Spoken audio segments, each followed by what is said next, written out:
I'm kind of a dumbass, and I do get into discussions online sometimes, which is, can you guys agree that that's one of the dumbest things that you can do? Argue with idiots online? And then probably someone else thinks I'm that idiot online. I definitely don't think so, though. But a lot of those people are pro-Russian propaganda people. The thing is, I end up chatting with those pro-Russian propaganda people, who claim Russia is winning the war, who also claim that Russia has done nothing wrong, and all that, which I think is, dude, I think even supporting that is a crime. Here's a gentleman from Africa with a landmine strapped to his chest. What is your name? Francis. Сосать, уголек. Yeah? Is that healthy? Does this look like a win for Russia? This disturbing video appears to show an African recruit in the Russian army with a landmine. So the thing is, though, a lot of these gentlemen get lured into Ukraine with under the guise of getting a new job. So supposedly they're going to Russia. Excuse me, I said Ukraine, and they're supposed to get a new job, and they've been promised this and they've been promised that, and then they give them 2 weeks of training and ship them off to the front lines of Ukraine. Strapped to his chest. Apparently He is being wearing a ordered to friggin' storm landmine. Ukrainian positions on the front lines. I did see it. It is so traumatizing. Francis is my son. That's her. So she saw that on television. That was her son. Oh yeah, the rugby battalion. That's an honest name, though. Well, a terrible name, nonetheless. Imagine seeing your kid on television with a landmine strapped to his chest, Son. Francis is among a growing number of African men fighting for Russia in Ukraine. I've spoken to about a dozen of them from... If anyone by chance from Africa is looking at this, or anyone from anywhere is looking at this from any perspective, and you get a job offer in Russia, maybe this is your warning not to take the job. Ghana, Kenya, Uganda, and Nigeria, who say they were forced into the Russian army and onto the front lines with barely any training. How long was the training? 3 weeks. Many told me they were offered well-paying civilian. Hold on. Job description, contract 1 year, one-time bonus, 13,000. Dude, that's nothing. 16 to 2,002 per month for being in the front lines of an army as a meat grinder with a goddamn landmine, or was that an anti-tank mine? I don't know. Strapped to your chest anyway, like explosive device anywhere. Jobs like drivers or electricians, and the money was good. They are lying to people. The money that they tell people they pay, that is not true. Most of the African fighters in Ukraine told me they're desperate to escape, but there's no way out. They feel trapped in a war with countless casualties and even racism from their Russian Yeah, what was it that he was calling him? You piece of shit coal? That's what he said. commanders. You need to escape or you die. It's only two ways.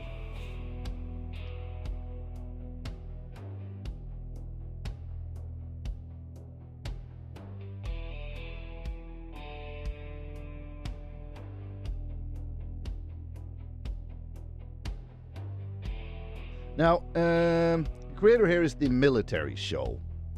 I do follow their channel. I encourage you guys to click the video and watch it, but mute the tab so we can see it together. I know I'm a little bit more interested in this than maybe you are, but I'm hoping for some discussion here, at least. Wonderful creator. They make good videos. Now, what's your impression of the war, though? Let's face it, all countries have propaganda, including the ones that you and I live in. But I'm sure the propaganda is a little bit different. And I know it's not in the same grade as the Russian propaganda. Now,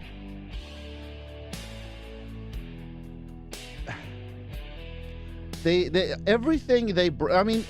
bringing out tanks from museums these days to fix them up, and they claim they have so much power. Every single day, I hear about like a new drone strike to some important military targets in Russia. How do they still even have troops? Okay, granted, Russia's a pretty damn big place, though. But it's, I'm really curious to see from the perspective of this video, which I believe is 5 days old, how's it going? I think the Russians are losing more troops than they're gaining. And definitely, we never see, this has been the first, correct me if I'm wrong, I mean, we've used drones for a while now, but this is the first time drones have been used in warfare properly. Am I right about that? And if I'm wrong about that, this is the first time they've been used to this scale. Like, you remember that, what did they use? They used semi-trucks full of drones, multiple places to destroy everything that Russia held there. I love that, though. That was beautiful seeing. But I want to see what the creator has to say. Maybe I was right about something. Maybe I wasn't. War against Ukraine was supposed to be simple. Russia has a population that is about 4 times the size of Ukraine's. Was it supposed to take 3 days, the special military operation?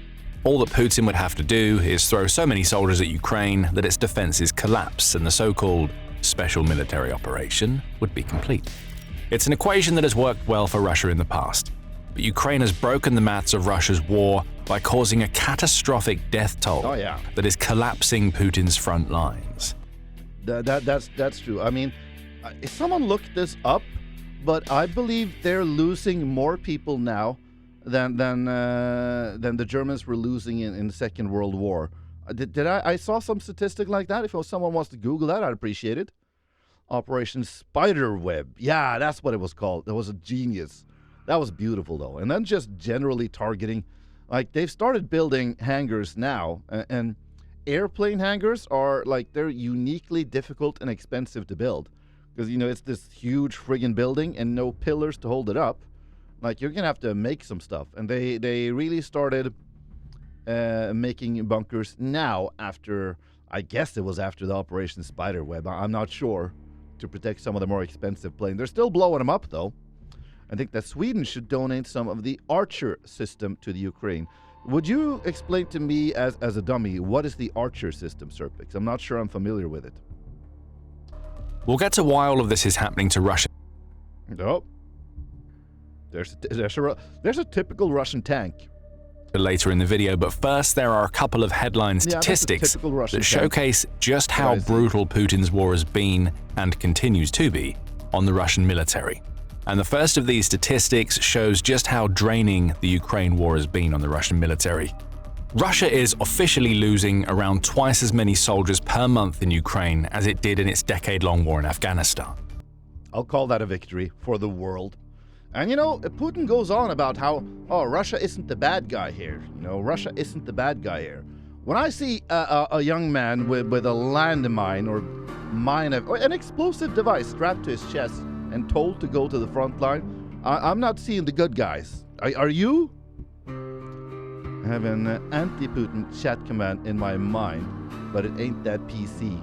Well, lay it on me, man. I ain't that PC either. I ain't that easy either. I might put up something like that's good inspiration. The Archer system is automatic artillery that has an accuracy around 95% of target precision without lasers. They're created to launch shells over Finland and into Russia. Nice. Okay, we can get down with that. I mean, they could do well with that, but have you seen what they're doing with drones? And the thing is, Ukraine has they don't have a large singular drone factory. Their drones are mostly made by dudes not that different from you and me, sitting in their basement, just sticking them together. And that's it, man. So they're super cheap to produce. But no, I think they would do well to have that artillery system. So don't fuck with the Swedes if you ain't Norwegian, Danish, or Finnish.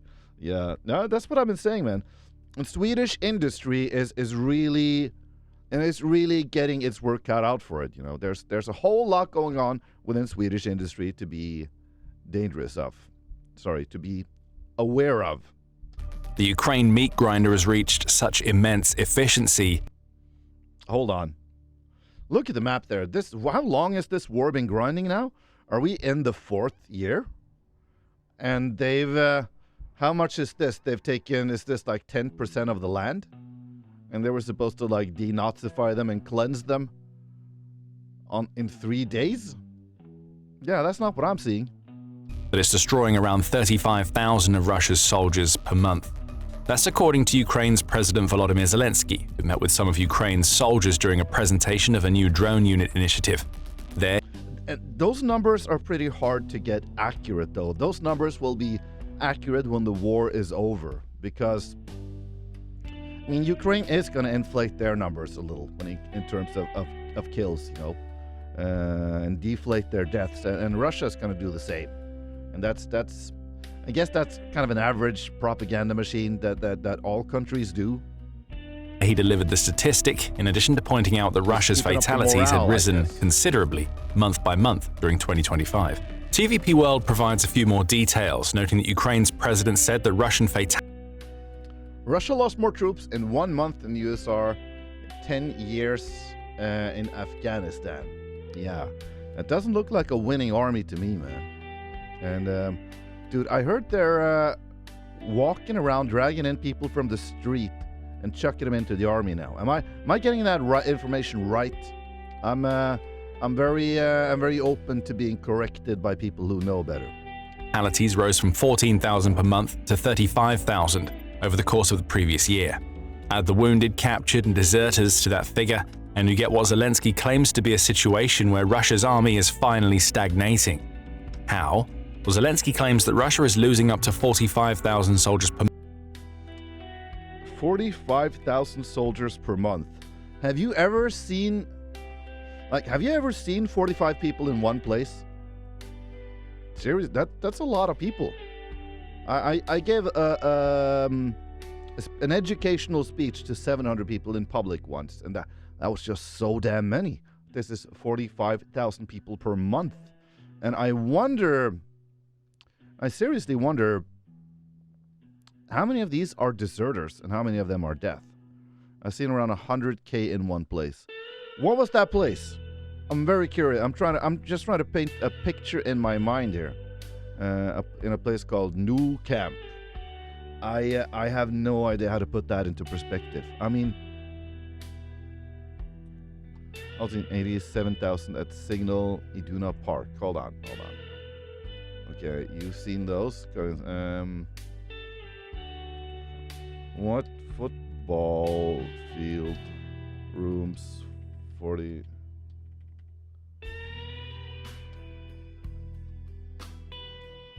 Hold on. Several football stadiums would have a capacity of approximately 40 to 50. Okay, Rostov Arena. Let's just see an image of that.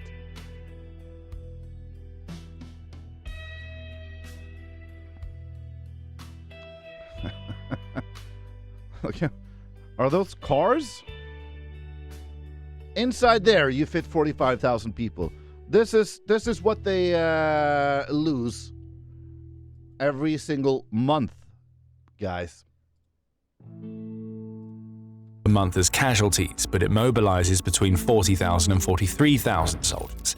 Zelensky adds, of those 43,000, about 10 to 15% desert, and there are wounded as well. You can see that their army is no longer growing, thanks to our drone technologies and drone operators. The mention of drone operators is key here, as Zelensky claims that they're responsible for the majority of the deaths that Russia's... Look at that. Just a bunch of USB-C cables, a pair of glasses, and then something that can fly that probably has a grenade strapped on it. It's brilliant. Military now faces in Ukraine. As for how many, that's another shocking statistic. 80% of all the Russians killed in Ukraine are victims of Ukraine's unmanned aerial vehicles. These miniature death dealers are striking with such precision and explosive power that there seems to be nothing that Russia can do to stop them. By the way, what brand are they starting with? Do you know that? Is it it's not DJI drones, is it? Do you guys know? We've published a video covering what Ukraine's conducting 80% of its strikes against Russia's targets using drones means, both for Ukraine and Russia. Check out that video if you want more detailed insight into this particular statistic. Russia losing more soldiers in a month in Ukraine than the 15,000 it lost during the entire Afghanistan war is bad enough. But the second statistic we have to share makes things so much worse for Russia. Okay. You may have noticed a little hint in something we said earlier. We told you that Zelensky claims that Russia is experiencing up to 45,000 casualties per month. Just look at that image, guys. That was once a hulking beast of a tank. Now it's a heap of garbage. And it was made so probably by a Ukrainian drone operator, actually. Good on you. Hey, for you, if you're the drone operator, if you're watching this, applause.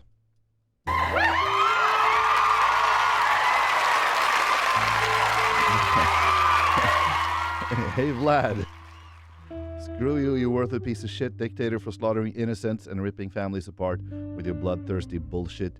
You're a gutless pussy tyrant cowering behind lies, stolen cash, and rivers of other people's blood like the snivering rat you are. Posse! That's a good command. I commend you for your words and your initiative. Applause.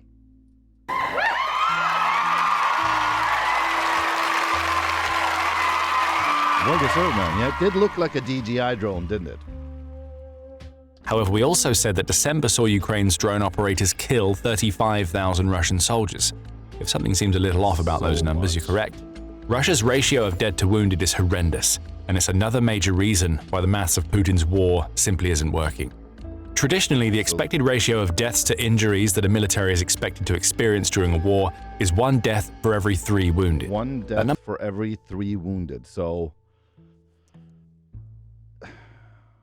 more people are wounded. I actually didn't know that. That makes sense though. But more people are wounded for every man that is killed. Normally, what's Russia doing though? It doesn't come from nowhere. It's based on the average killed to injured ratio seen during World War II, which is the bloodiest conflict to have ever engulfed the planet. The ratio, though a solid basic measuring stick, doesn't account for that man ruined a perfectly good mustache. Advances in modern warfare and medicine. New strategies and better medical procedures mean that a modern military typically experiences a ratio of killed to wounded that is far more favorable. For instance, the US ratio during the conflict in Afghanistan was about 1 dead for every 10 wounded, and it went down to 1 dead for every 13 wounded among the US Marines. See, and that's all in preparedness and technology. To all you flat earthers and science deniers out there, this is what happens when you have science and you use facts and you learn things and you develop things based on science. Like the science you can see when you see the round fucking earth. Sorry, I can never stop ranting about that. This is not a flat earth video. We're not going to talk about that. I apologize. I got carried away. Russia, as supposedly one of the world's strongest military powers, should be... What are those things, though? Septic tanks? I mean, they say they're nukes. I'm saying at least able to keep the 1-to-3 ratio seen during World War II. It isn't. And it's so far away from that ratio that it's seeing far more of its soldiers being killed than injured in Ukraine. That wasn't the case during the first couple of years of the Ukraine invasion. Up until the spring of 2024, Russia was roughly sticking to the 1-to-3 ratio that was seen during World War II. Again, this was far from a good performance. With the supposed strength of its equipment, Russia should have had a much better ratio. However, it was at least hitting 1-to-3, which would have meant that Putin's maths would eventually add up. After all, a wounded soldier can be returned to the battlefield at some point, assuming their injuries aren't so severe that they're permanently disabled. Them, Add right? mobilized recruits and contract soldiers to these returning troops, and Russia sits pretty in a situation where it can continuously replenish its losses, putting Ukraine under massive amounts of pressure in the process. However, the spring of 2024 is where it all started to go wrong for Russia. Slowly but surely, Russia's ratio of dead to wounded... Yeah, what do they say about these tanks? Because usually the turrets go into orbit more or less no matter where you hit it on a Russian tank. Because they don't have any defense. They don't have, what's it called? Reactive armor. Also the same system that the British SAS SPS disarmed with chewing gum in Iraq. Really? Tell me more about that. Tell me more about that. Then we put the spoon in the corner. We can throw the spoon in the corner. That's right. Dude, like it's I don't know. I empathize for it's hard to, maybe I'm stupid for saying this, you know, but I'm 100% sure that there's a lot of soldiers that are Russian that don't want to be there either, you know. I think any life lost of a young man or woman it's a tragedy, you know. It could have been so different. So, like, I am go Ukraine all the way, and I want the killing to stop. But I actually have empathy for these. It's hard to say even, because you don't really know who was in that tank, though. Now, I digress. Wounded started to get worse. Gradually, it progressed, hitting 2 to 3 and then 3 to 3. Finally, by the end of 2025, there will have been a complete reversal in what any modern military would expect to see. Russia was losing more of its soldiers to death than to injury. Specifically, the Russian death toll amounted to 56% of the country's total casualties by the end of 2025, giving it a ratio of 12 killed to every 10 wounded. That's a bad statistic, up from 1 of 3. Serpic says was during the Gulf War, Saddam had a couple of those launchers. SAS SBS went in and found the flaw in the system. They could disarm them by chewing a gum, and when they were going to launch the rocket, it will blow up. Dude, I'm gonna have to look this up myself. Like, it's called Trust But Verify. I trust you, but after this video, I'm gonna look this up. Can you send it to me and look at this thing? Send a description of it, send something. I'm gonna have to see this after the video. What are we watching here? The superiority of the Russian 3-day special military operation. Is that what we're seeing here, yeah? You could also write this as 6 dead to every 5 injured, but either way, this is terrible news for Russia. Zelensky's comments about the scale of Russia's losses being unsustainable are now seen in an even harsher light from the Russian perspective. And as Putin sits surrounded by the few Kremlin loyalists whom he hasn't purged, he has to be asking himself the question that we mentioned at the beginning of the video: why is this happening to Russia? The Russian military's general incompetence and reliance on attritional strategies that naturally lead to casualties aside. So one of the things, I'm going to comment on this, and hopefully he'll back me up.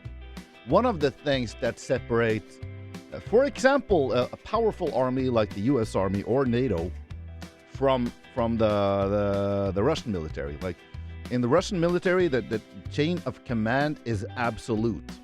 And anyone who's been in the army, you know, like you, Serpix, you know that a battle plan only lasts until you meet the enemy. The same goes for retail as well. A plan lasts until you meet the friggin' enemy. And in the Russian doctrine, you don't change the plan.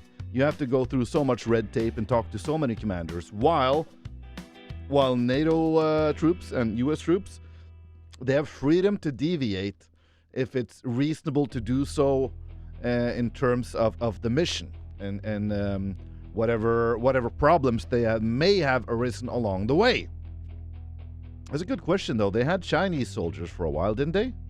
Or am I wrong? Or is that just a rumor, unconfirmed? But no, they got a bunch of North Koreans have returned, though. I don't think they're in the war anymore. And dude, when even Kim Jong-il turns his back on you, you know you're a bad dude. Like, just putting that out there. I judge people by their friends. And if your friends are Putin, Kim Jong-il, and the ilk of like that, you know, you're a shit human being. It's that simple. I would rather listen to the guys on the ground than some clown with stars on the shoulders. See, I'm Englishing very good today. Yes, very good. 4,000 kilometers away. Yeah, which is why, that's the basic premise of it, which is why you're supposed to be able to break the sort of, to break up the plan and do your own thing if all else fails. North Koreans, not Chinese. No, but the Chinese were a rumor at the bare minimum.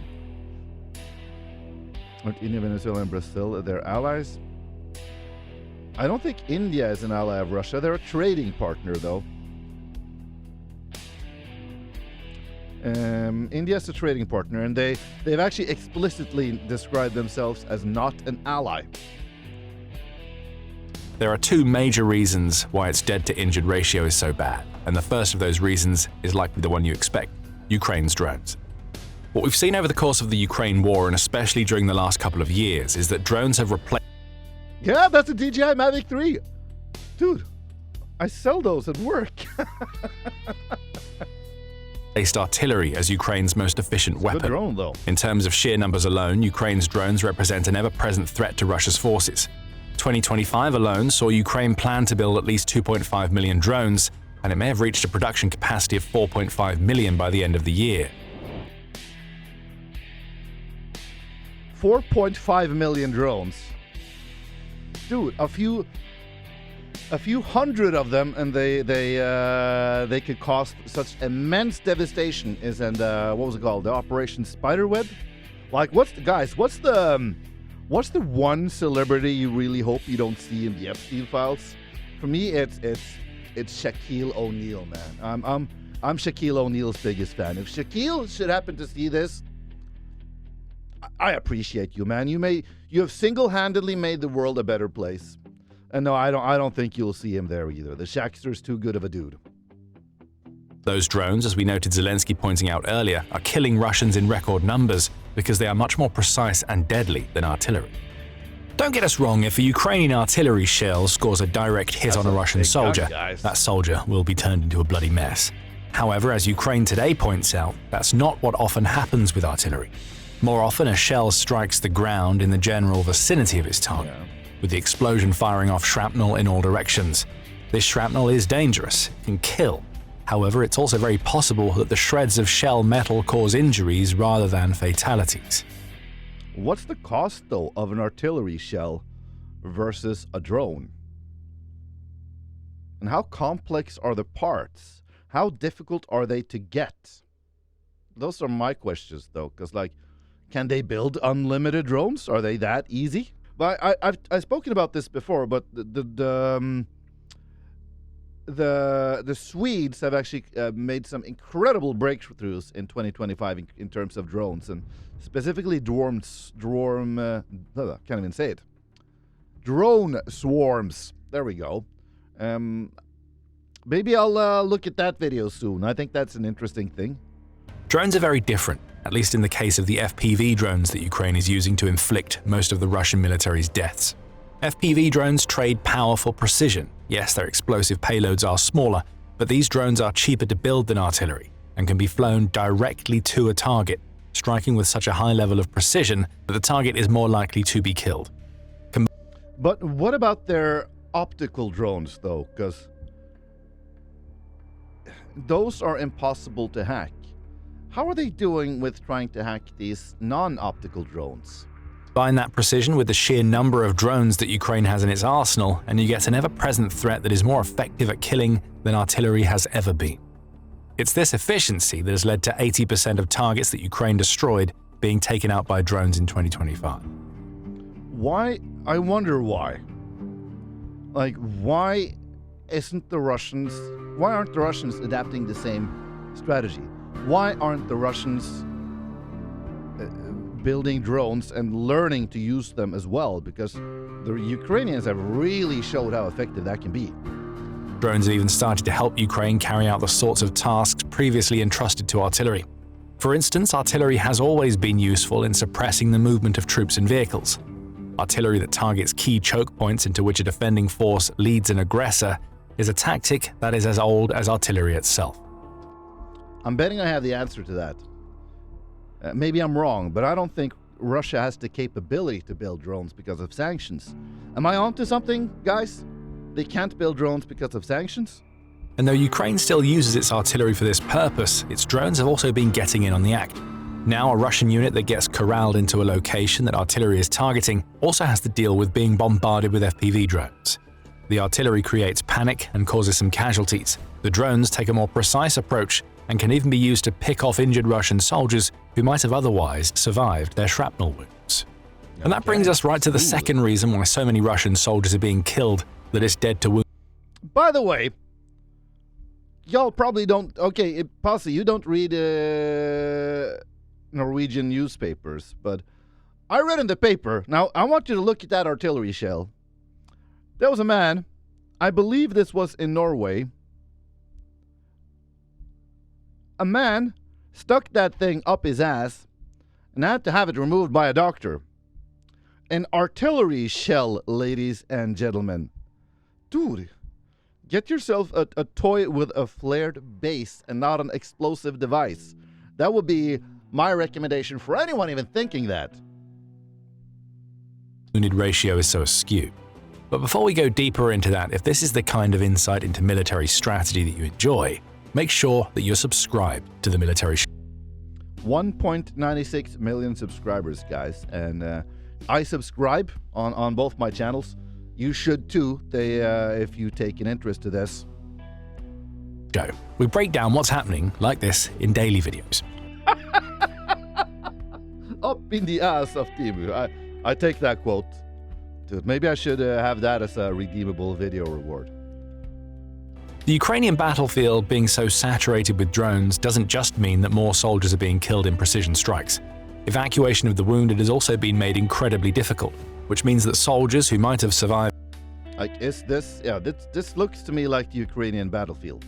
And if the land is that barren and open, trying to extract someone wounded from there, you know, and a drone's hunting you, yeah, I don't see you getting away. An artillery strike, for example, are more likely to be left behind in the dirt than saved by their comrades. Ukraine is deploying a heady combination of strike and reconnaissance drones, the latter of which do a stellar job of tracking and recording any movements that Russia's forces make over open terrain. They look like kind of fun planes, though. I don't think they are that fun. Once Ukraine knows where the Russian forces are going, it can strike. And when the initial strike is over, its reconnaissance drones can continue their never-ending watch, allowing Ukraine to react if Russia tries to send evacuation teams in to rescue the wounded. The results of this on Russia's manpower are catastrophic, so stick with us to the end to find out how bad that predicament is for Russia. As for Ukraine's proliferation of drones, they eat into something that is known as the golden hour. In military terms, the golden hour refers to the period after a soldier sustains an injury in which they need to be evacuated to a medical facility to ensure their It still looks daunting, though, that row of artillery just blasting shells into the general area. I'd be terrified. Chances of survival are as high as possible. Ukraine's drones have eroded this concept of the golden hour for Russia's forces. Now evacuation teams don't really have the choice of evacuating casualties as soon as possible. They have to wait for a break in Ukraine's drone wall, assuming one ever comes, before they even have a chance of tending to the wounded. In short, it's taking far too long for Russia to evacuate its injured soldiers, and every minute counts in these types of situations. Not that Russia was particularly good with evacuations before the changes that we started to see in 2025. In July 2024, Medusa reported not always timely. The Russian military doctors say injured soldiers who could be saved are dying on the battlefield of Ukraine. Yeah, because that's not one thing that Russian soldiers are known for. It's humane treatment of others. You know, like you've seen those guys who refuse to go forward, you know. And these are guys who don't have weapon, they haven't eaten, they're cold as fuck because they got no tents to sleep in, you know. And they refuse to follow the orders to push forward when being, how should I put this, like beat into nothingness and then forced forward. Hold on, guys.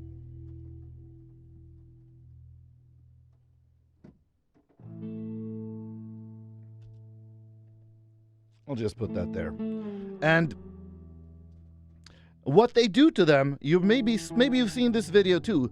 They chain them to trees and then leave. And yeah, I saw this video because they were rescued by Ukrainian soldiers 3 days later. The Russian military doctors were already saying that soldiers who could have been saved were instead dying in the ditches and mud of Ukraine. You wouldn't have known that if you listened to Russia's defense ministry. It claimed the mortality rate for soldiers who died of injuries from which they could have been saved was only 0.43% in 2023. Yeah, the big Russian lie, you know. I've never ever believed anything. I mean, don't get me wrong, I don't believe a politician, but I'll believe a politician before I believe Russian politician. Tell you that much. Russians have access to drone components through China, but maybe they just won't work. They're getting Temu drones? And they can't build them with sticks and stones. Every guy who would build them fled the country. Yeah, I think you're right about that. There's a combination of these things, you know. Because China has a lot of skilled labor, right? So not everything that comes from China equals Temu. They have an incredibly large force of skilled laborers, and particularly with small electronic components. So I have no doubt that they can get these drones, but like assemble them and use them, yeah, a lot of talent has fled the country. Like, a lot of geniuses have fled the country, and with good reason. This relates to soldiers who received some form of medical assistance but died anyway. However, the ministry's own doctors used a different metric called potentially savable soldiers. And under that metric, at least 5.2% of the Russian soldiers who died in 2023 of treatable injuries did so without receiving any form of medical help. That's the problem.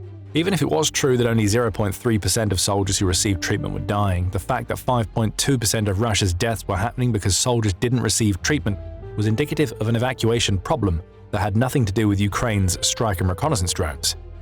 Hold on. Or it's just because they were too busy drinking and sleeping with their sisters. Hey, that's a good point. That's one in Russia. That's legal even. That's legit, I think. Some in the Ukrainian military have seen Russia's inability to evacuate its soldiers firsthand.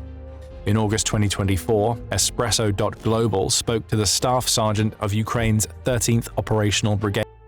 Russia does not evacuate wounded from the battlefield, Ukrainian military on Kharkiv direction. Okay. I'm not surprised. It's not legal, it's mandatory. I think it's one of the few countries where it's legal, actually. But hey, mandatory? I don't know, man. I don't know. Even saying those words out loud grosses me the fuck out. Dude, even when I tell my famous joke, I get grossed out by thinking about it. A charter of the National Guard, Kirilo Duchko. He said, "The enemy does not take away its killed personnel. They're lying in the middle of an open field. I'll tell you more, the Russians do not even evacuate their wounded. Accordingly, the wounded are either dying themselves or the Ukrainian defense forces are helping them." And Duchko is far from the only person to point out this strange concept.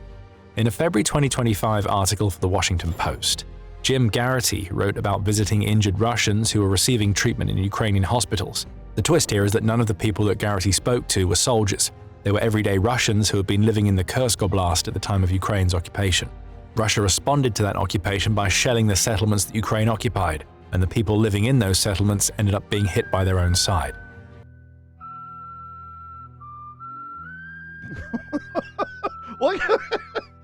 This is so Russian. Destroy everything, including your comrades. Just, if there is no Ukraine, there's no Ukraine problem. Goddamn. One of the patients that Garrity spoke to, named Ludmila, told a story about how she was sitting in her house when she heard a plane fly overhead. Seconds later, a massive explosion occurred that caved her roof in and left her trapped under the rubble. Fortunately, her son wasn't trapped and he had the wherewithal to seek out Ukrainian soldiers for help. Ludmila was pulled from the rubble and taken to a Ukrainian hospital across the border. In her own words, "If there had not been Ukrainian soldiers there, we do not know what would have happened to us." It comes to... Wait a minute. I want to hear that bit of the story again. Was this Ukrainian saving a Russian? I want to hear that again. Jim Garrity wrote about visiting injured Russians who were receiving treatment in Ukrainian hospitals. The twist here... Goddamn. The dying... Listen to this, guys. Listen to this. Dying Russians are being saved by Ukrainians. Not by other Russians. Let's see the thing. For some reason, the Russian family trees are circle-shaped.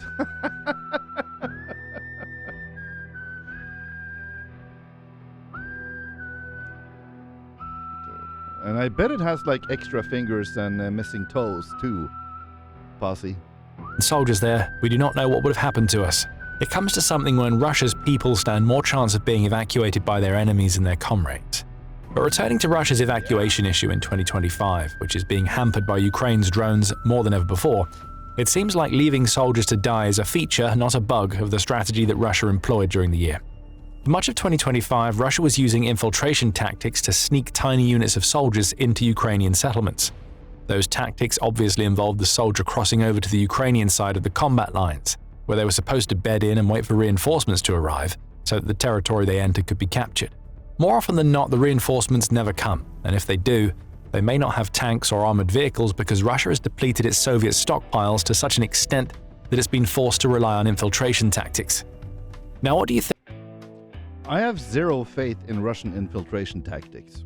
happens to an infiltrator if they get injured behind the Ukrainian lines? No Russian evacuation teams are coming for them, so they have to hope that Ukraine shows mercy by capturing them rather than taking them out with a drone. So we've learned that Russia is losing soldiers at a faster rate than ever before, that its dead-to-wounded ratio has taken a turn, to the point where more of its casualties are dead soldiers than injured ones. The obvious question, and one that we mentioned earlier, is what does all of this mean for the future of Russia's manpower? Well, if they have no way of increasing their army, let's face it, they're already emptying jails.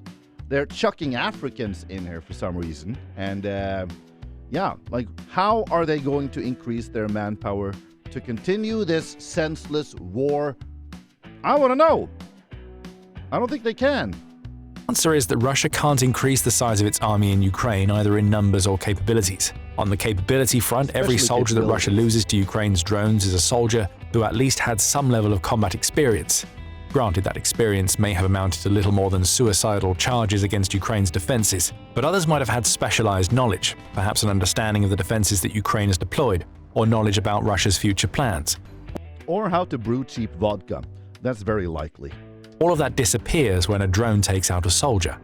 And those that Russia cycles in as replacements are often fresh recruits who have never been on a battlefield before. Combat experience is being lost at a rapid pace, as soldiers who would have transferred knowledge and skills to Russia's newcomers are instead being blown to pieces during their attempted assaults. Fresh-faced recruits with nobody to teach them are more likely to die. I think that's the best place for a Russian soldier right now, in parade. As far as I've seen, they don't have any other capabilities. What Russia has is a vicious cycle where each batch of reinforcements that it sends into Ukraine is being destroyed faster than those that came before. On the numbers front, things aren't looking much better for Russia. Though it has been able to sustain its manpower advantage in Ukraine up to this point, we're now starting to see Russia's losses eclipse its recruiting. As the Kyiv Independent reported in December, Russia's 2026 recruitment target is 409,000 soldiers. That amounts to a little over 34,000 recruits per month, which is... What do you... really? No one tells the dictator the truth, right? No one wants to come in and tell the dictator that, hey, your war isn't working out. But what do you think, though, that Putin is thinking when he sees all this stuff? When he learns how fast his army is depleting? When he learns that all of his soldiers are being killed in the way that they are, and that they are incompetent and unable to press forward? What do you think he's thinking? What's going through his mind? 1,000 less than the 35,000 Russian troops Ukraine killed in December. Remember, these were kills, not casualties. So the odds are that Russia's recruitment target means it's shooting for anywhere up to 10,000 soldiers fewer than it's losing to death and injury each month. Yeah, they relied on quantity over quality strategy for hundreds of years, says Posse. I remember that, man. What was that called again? And you know, this is probably not a unique thing, but they had a charge where every other man would have a weapon. And when one man died, it would be another soldier's assignment to pick up his rifle and continue where they lost off. I think generals are telling him the truth? No, I don't think anyone is. No one wants to disappoint him, because he'll just, like he'll do with everyone else. They'll meet with an accident. That's his strategy. Ukraine has also set itself a target of 50,000 Russian deaths per month for 2026, which, if hit, would mean that Russian recruitment is nowhere near the level that it needs to be to sustain the losses the country's military is enduring. Again, Putin's military maths no longer adds up. What this all amounts to, according to the European Council on Foreign Relations, or ECFR, is the shattering of the Russian endurance myth that has persisted for most of the Ukraine war. I love that target. Me too, man. Me too. And calling down Russia's endurance myth. Council points out this staggering price that Putin has paid in blood of his soldiers hasn't reaped particularly impressive results. Yet despite all of this, Kyiv still controls roughly 80% of its internationally recognized territory. Since 2014-15, when Russia first seized 7% of Ukraine, Moscow has captured just another 13%, some 116,206 square kilometers, the ECFR. Not a lot, guys. The bells have started tolling for the Russian front line. Russia hasn't collapsed yet. However, these figures show that its forces are on their collective deathbed, as more and more soldiers die, only to be replaced by recruits who have no idea what awaits them in the killing fields that have become. Like, what are the facts about the Russian rebellion? Is it true? Are there really Russian soldiers in Russia going around taking land? Is that true? The combat lines in Ukraine. What Putin is watching now is the result of an attritional strategy that is collapsing before his eyes. Endless losses and relentless pressure can't last forever, and Ukraine is making sure of it. Putin's last bet is that the West will come to his rescue, and you can find out what that means and why it won't happen in our video. And if you enjoyed this video, remember to subscribe to The Military Show for more analysis of the damage that Ukraine is doing to Russia's self-proclaimed... Great video, man. Please, if you guys... I posted the link. I'll click it again, and I'll send it again. Y'all just give this gentleman a like, and I appreciated seeing that, guys. I hope you guys can say the same. It's pretty crazy though, and it's uplifting, and it's very contrary to what the propaganda tells us, though, which is definitely a good thing without the shadow of a doubt.